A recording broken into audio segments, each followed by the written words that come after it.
Hello, this is Dr. Ramfis Marquez. I'm the Director of Behavioral Health Services at Greater Prince William Community Health Center.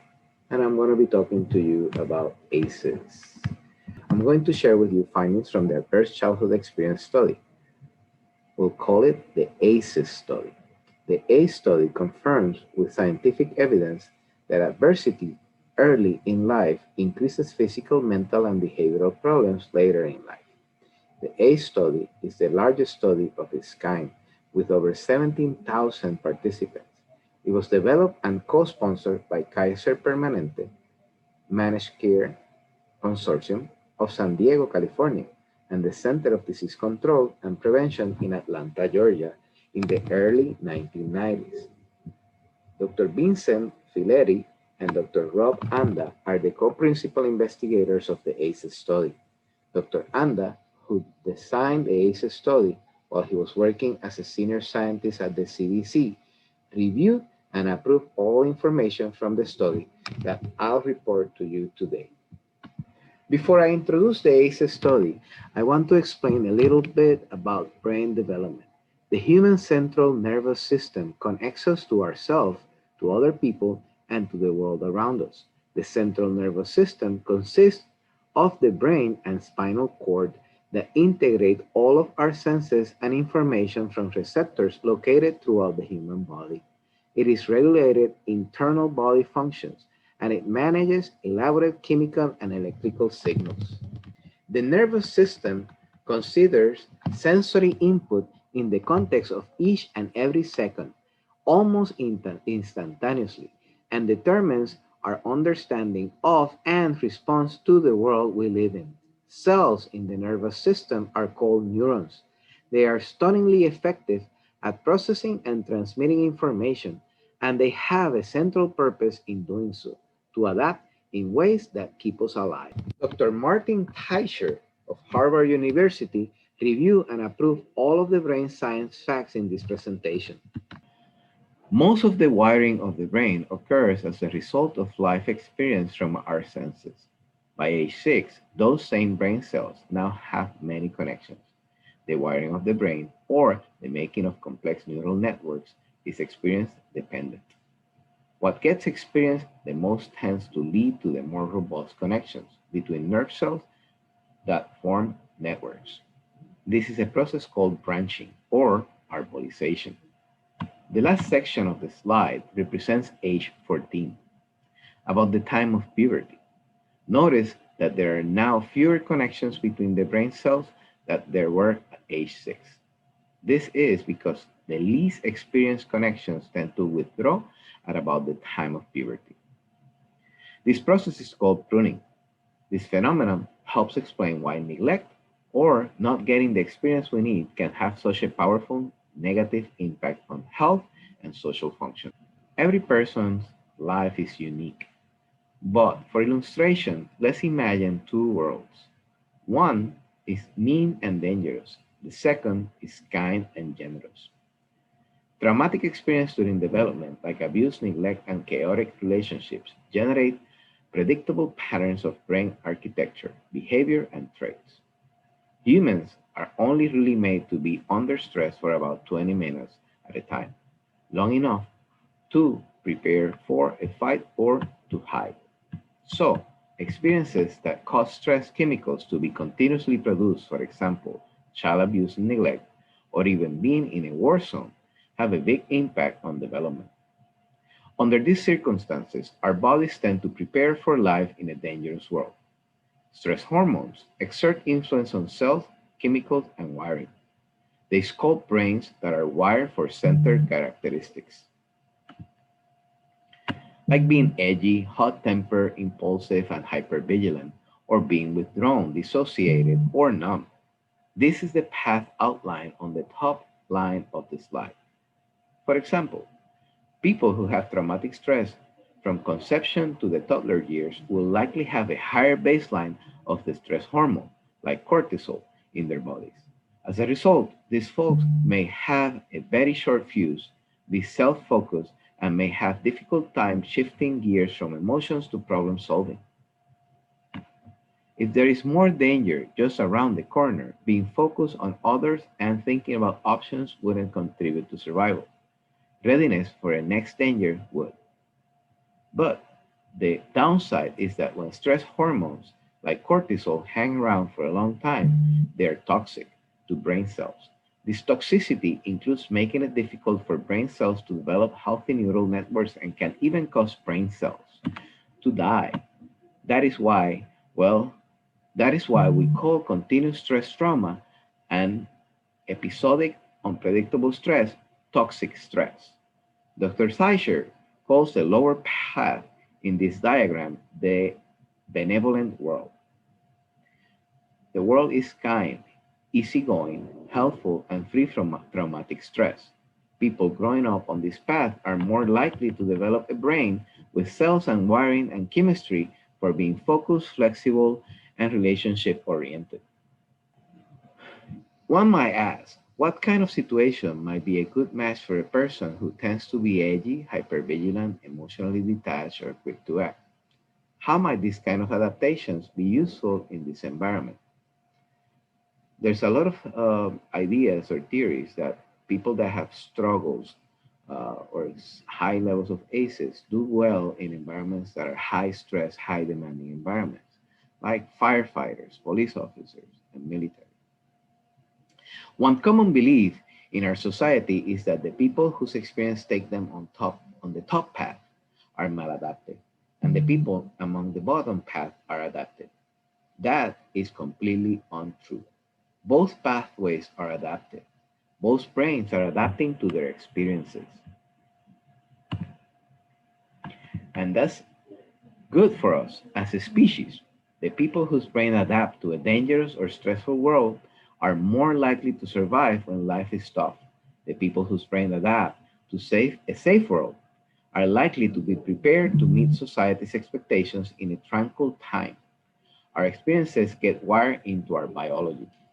Dr. Teicher says it's when our biology collides with social expectations that we run into trouble. If you put a person from the benevolent world into the chaotic and turbulent environment of, say, riot control, that person may struggle unless he has learned some very specific skills. Likewise, a child adapted to a dangerous, stressful world may not sustain patience. He or she may not share, cooperate, or use words as first choices. When that child comes to school and we ask her to sit still, share, and cooperate, there can be a painful disconnect that is hard for everyone. The child will have to be actively taught the skills required to succeed in this context, just as we would train a person from the benevolent world path how to act in a chaotic and dangerous environment. Let's take a closer look at one of the factors that determines the effects of maltreatment: age. Why would the age of a person at the time of maltreatment have a powerful effect? The brain develops in a sequence from most primitive to most advanced. Think about it. A tiny baby doesn't need to be able to write a paper or pass math tests, but she does need to breathe, eat, regulate body temperature, sleep, and connect with someone who will nurture and protect her. So, the part of the brain that controls internal body functions and ability to connect to a primary caregiver develops earliest. Brain regions that control complex thoughts, like abstract writing and math, aren't fully developed until later in childhood. And so, continue a magnificent dance of experience and adaptation, generating age-appropriate capacities for feeling, thinking, and responding to the world around us. As the brain develops, there are sensitive periods for each brain region, when the size and functional abilities of the region are most affected by experience and are most vulnerable to toxic stress. New abilities build on the growth and development from early months and years. Over time, elaborated systems of specialized brain regions develop that help us to navigate increasingly complex environments. Toxic stress in early childhood has profound effects on brain structure and functions that develop later in childhood. These functions include the mediation of emotional responses, social interactions, and abstract thinking. That's why people say that early childhood is so important, and they are right. But early childhood isn't the only sensitive developmental period according to the last research. Effects can be different from boys and for girls. For example, both neglect and sexual abuse affect boys and girls, but neglect in infancy and through the toddler years for boys has a large effect on cross-brain communication, while cross-brain communication is profoundly affected in girls through sexual abuse of girls around age 7 to 10. By the time we reach our mid to late 20s, our central nervous system, with the brain as its command center, orchestrates everything from our automatic body functions, like breathing and heartbeat, to complex goal-oriented behaviors and abstract analytical thinking. The elaborate signaling system in our brain is well practiced. In a fraction of a second, it determines whether sensory information from sight, sound, touch, taste, or smell should come into the brain and be processed, or whether the information must be filtered out in favor of survival. Stress may be interpreted by the brain as something we can tolerate and work through, or as something that is overwhelming. Our set points for that interpretation are largely in place by early adulthood. We've talked about sensitive developmental periods when toxic stress has profound effects on human development. But these childhood times are also windows of opportunity for building resiliency. After all, the developing brain is sensitive to all kinds of experiences. By paying attention to sensitive developmental periods, we can do a better job of protecting children and providing the kind of challenges and support that may remediate early periods of toxic stress and promote lifelong health and well-being. We have a collective choice. We can actively develop skills and accommodations that enable everyone to contribute to community, or we can continue our societal pattern of rejecting people when they have normal adaptive responses to childhood adversity. If you remember only one thing from this information about the brain development, I hope it will be that toxic stress can be hardwired into biology. Before we assume that a person's behavior are a rebellious choice, let's think about the possibilities that adversity may be at the heart of the challenges we see. We have been talking about the effects of toxic stress on individuals.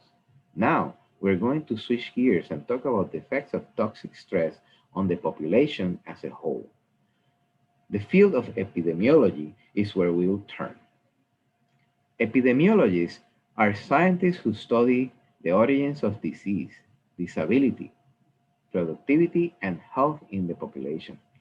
They help us to focus our efforts on issues and processes that will make the most difference for the well-being of everyone.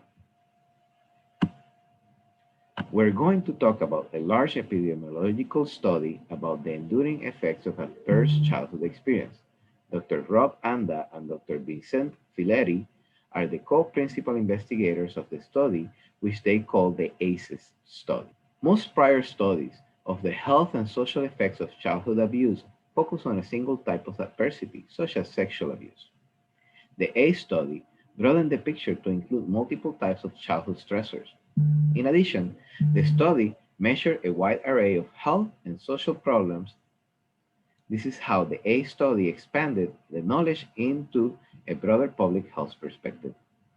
So the ACE study is unique because it provides the potential to understand how multiple forms of childhood stressors can affect many important public health problems. Designed on ACE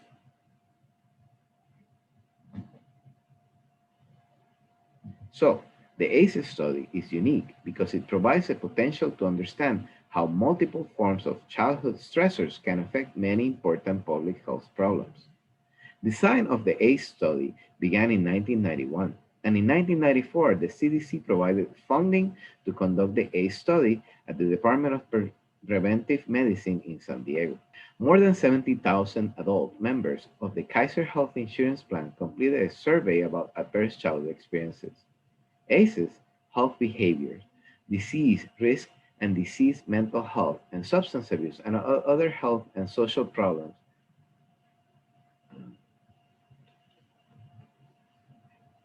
More than 17,000 adult members of the Kaiser Health Insurance Plan completed a survey about adverse childhood experiences, health behaviors, disease risk and disease, mental health and substance abuse, and other health and social problems.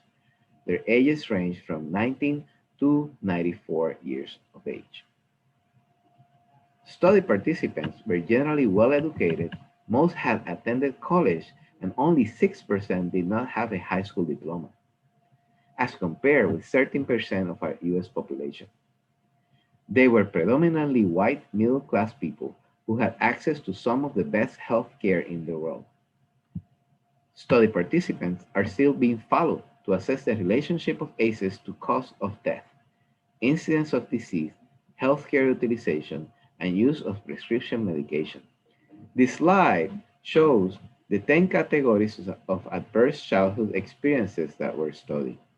The first group are indicators of household dysfunction, which includes growing up with substance abusing household members, alcohol or drug, parental separation or divorce, growing up with a mentally ill household member or a caregiver, witnessing intimate partner violence, specifically having a battered mother, or criminal behaviors as evidenced by having a household member in prison.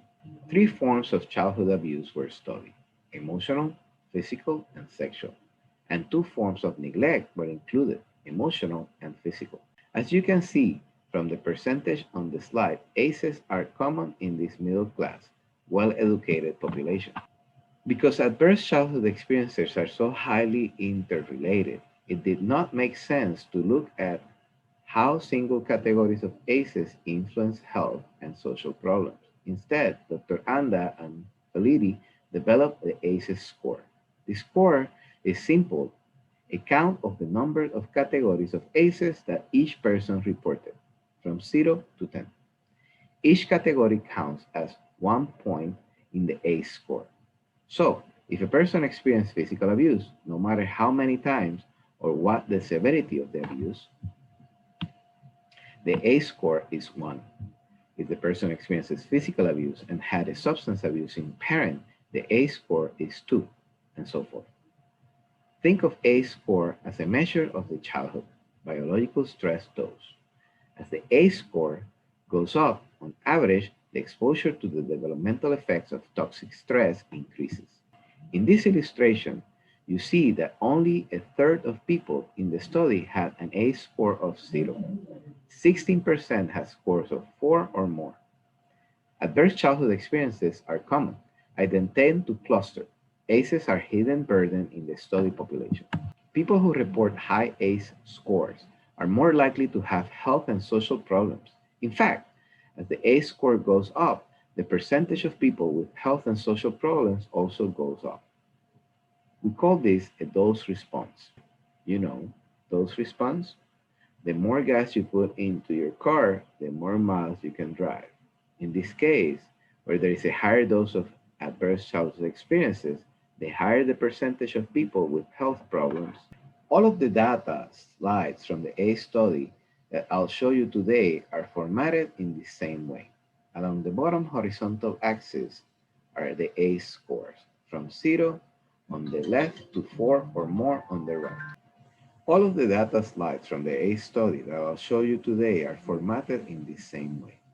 Along the bottom horizontal axis are the ACE scores from 0 on the left to 4 or more on the right. The vertical axis is the percent of people who have the disease or condition. So in this first set of bars, on the far left, we see that the percentage of people who become regular cigarette smokers by age 12 goes up as each level of the ACE score goes up. In the second set of bars, we see the percent who were smokers as adults also goes up in a stepwise fashion as the score goes from 0 to 4 or more. People with higher ACE scores have increased risk of chronic obstructive pulmonary disease, or COPD. About 4% of people with an ACE score of 0 develop COPD, while more than double that percent of people, about 9% with an ACE score of 4 or more develop COPD. ACE leads to early onset of smoking, which is sustained throughout adulthood and eventually leads to high risk of smoking-related lung disease. ACEs can result in depression and anxiety. Nicotine can reduce symptoms of depression and anxiety. So the benefits of nicotine in reducing these unpleasant emotions might help to explain why knowledge of health risks due to smoking are not enough for some people to quit. Now we can begin to anticipate why ACEs are related to certain behaviors and social conditions. Here we see the risk of becoming an alcoholic increases sixfold from ACE score of 0 to a score of 6. And ACEs affects relationships. People with higher ACEs scores are more likely to marry an alcoholic. Think for a minute about this. This would suggest how ACEs tends to be transmitted from one generation to the next. Depression is the leading cause of disability in developing countries. Here we see that the risk of depression increases for both men and women in a dose response as the ACEs score goes up.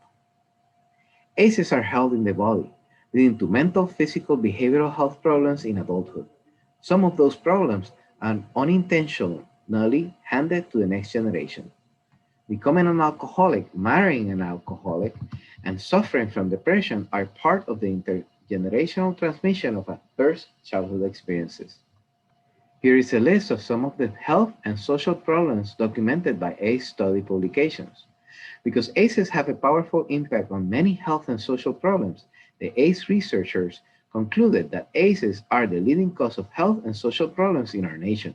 And this should lead to thinking about prevention. We are living in a time with stunning potential for shifting the trajectory of health and well-being for generations to come.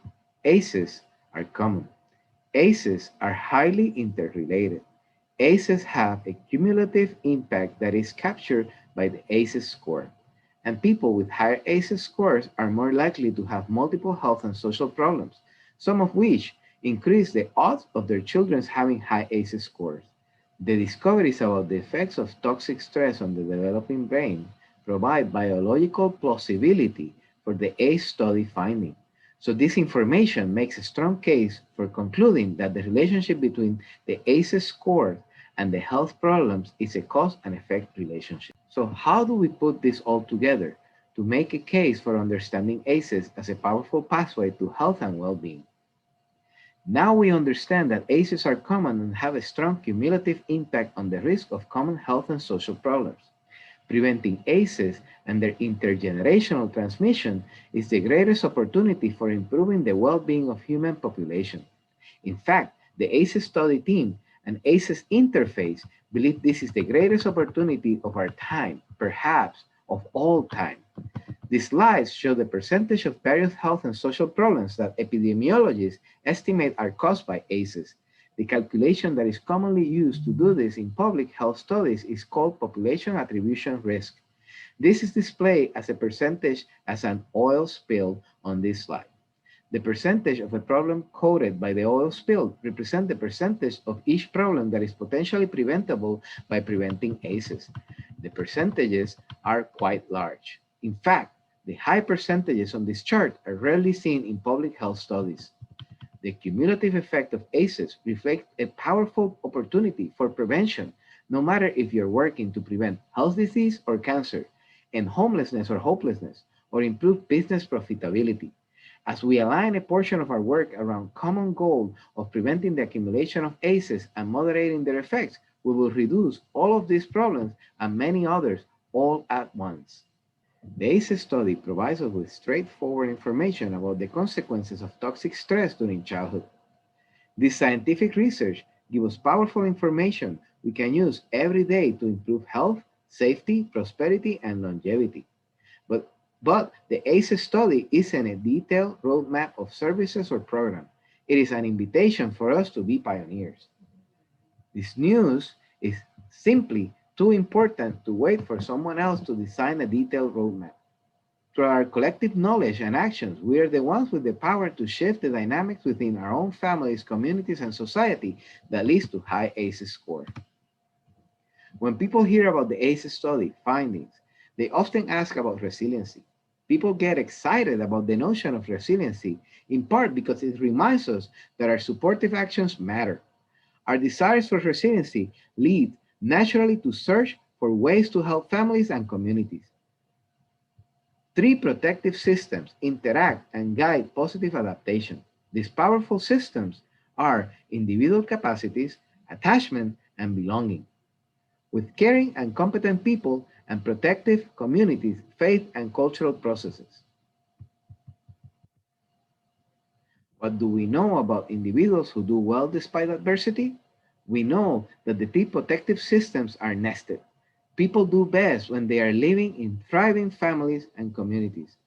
We can help one another to develop personal attributes that help us all weather life's storm. Personal attributes like positive views of one's life, self-efficacy, and self-regulation are all discussed at length in the resiliency literature. The second protective system we can nurture is belonging. Many people talk about the importance of people in their lives, people who recognize and encourage our unique talents, interests, and strengths.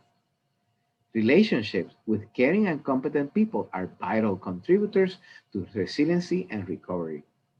Sometimes this message gets shortened and only includes caring relationships, but competency requires learning new skills and participating safety in all of its forms.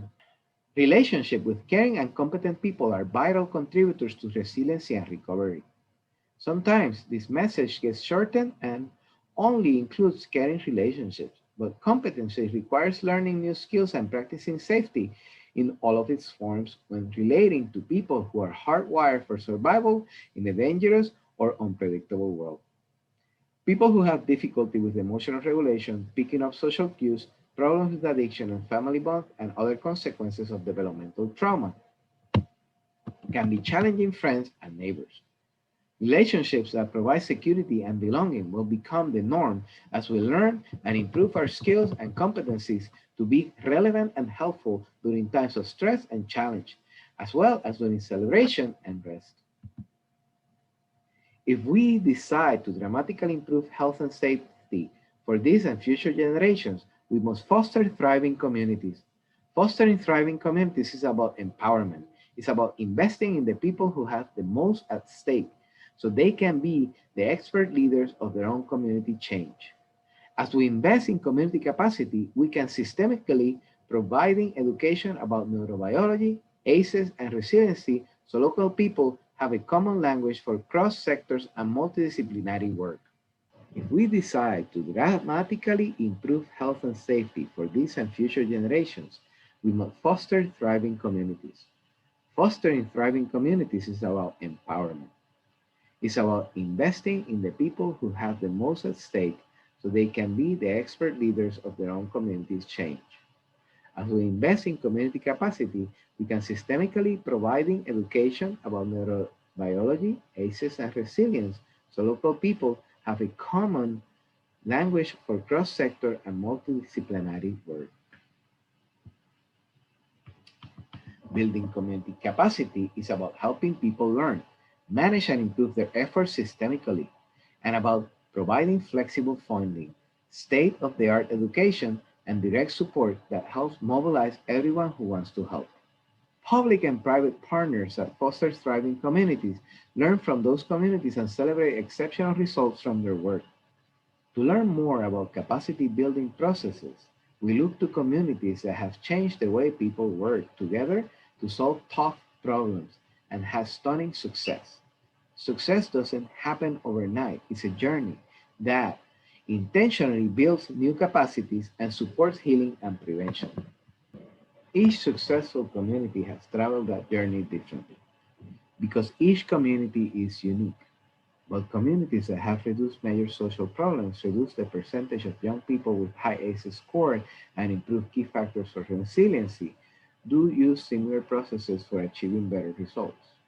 They use the process to work over time to build new capacities for helping one another to thrive and new capacities for aligning resources and systems so they achieve better results.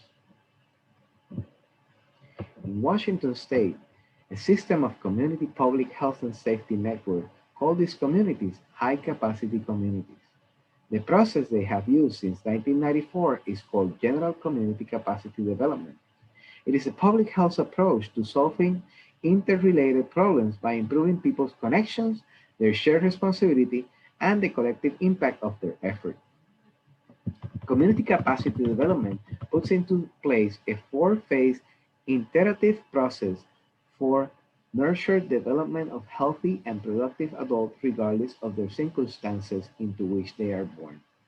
It is an approach that invites all members of the community to shift the way we engage with one another on a day-to-day basis, improving people's connections, shared responsibilities, skills, and efficacy.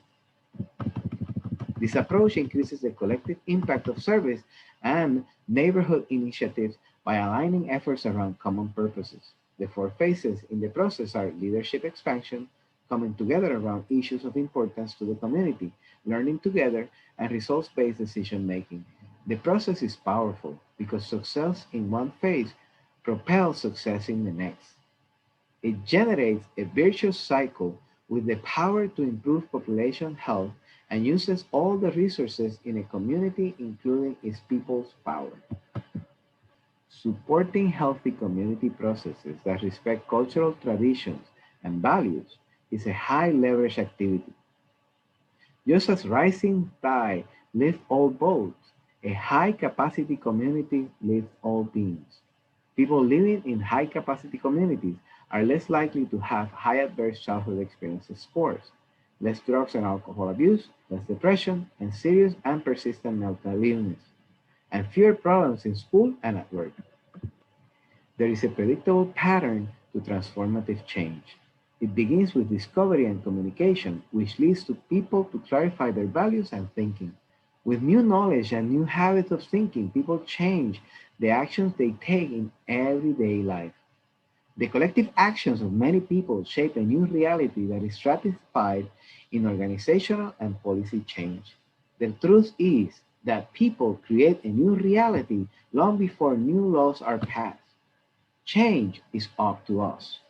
It is shaped by our thoughts, our conversations, the way we relate with one another in relationships, in families, and in communities. As we work to prevent accumulation of ACEs, let's keep in mind that we don't have to get to ACEs score of 0. Bringing scores down any amount will have a huge effect.